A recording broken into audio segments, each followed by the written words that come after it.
stop telling the story of your past and start telling the story of your future. Stop believing in your past, real or imagined, and start believing in your future. Stop romancing the past, and let's start romancing a future.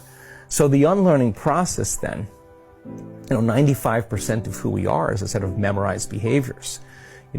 Automatic emotional responses, unconscious habits, hardwired attitudes, beliefs, and perceptions that are automatic like a computer program. So if we're in a program, then we're unconscious. So in order for us to change, we have to become conscious of our unconscious thoughts and the story and the narrative that we tell, and those memories, to become familiar with how we speak or how we act and become so conscious that we don't go unconscious to that behavior. And then we have to look at the emotions that we live by every single day and realize, are these emotions loving to me? And then all of a sudden name it. Wow, this is actually guilt. I just didn't know it was guilt. Or unworthiness. It's just how I normally feel. And I use everything and everyone in my life to make this feeling go away. But if I'm relying on my outer world to change my inner world, when things are good, I'll feel good. But when things are bad, I'll feel bad. So changing your emotional responses to the challenges and circumstances in your life and no longer living by that emotion is no different than the withdrawals we get from a drug, because no new information can enter the nervous system that's not equal to the emotion the person is processing. So then you can tell the person the answer to the problems in their life, but unless they overcome that emotion, they'll be perceiving reality through that lens, the lens of the past.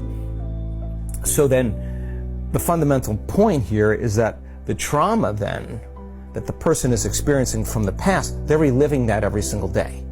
So then when it comes time to be defined by a vision of the future, if you're living in the past, it's so much easier to forget that vision than to remember it. So how do we remember the vision of the future? Well, we got to feel the feeling of the emotion before it occurs, before the event occurs. And if you're feeling the emotion before the event occurs, if you really practice trading resentment or impatience or sadness for an elevated emotion, you teach people the science behind that. If they're feeling the emotions of their future, they'll believe in their future more than they believe in their past. Teach them how to hold the intention of what that future is. And you take that thought and the feeling, the image and the emotion, the stimulus and response, and you can actually condition the brain and body into a different state of being. What's the importance of that? Somehow, the disease is there, and now the disease is gone. Somehow, the person's life wasn't changing because they weren't changing. The moment they start changing the way they think and the way they act and the way they feel, all of a sudden their life starts to change. So what's the importance of that? Well, if you're doing the work and you're seeing your life changing, you're going to want to do more of it.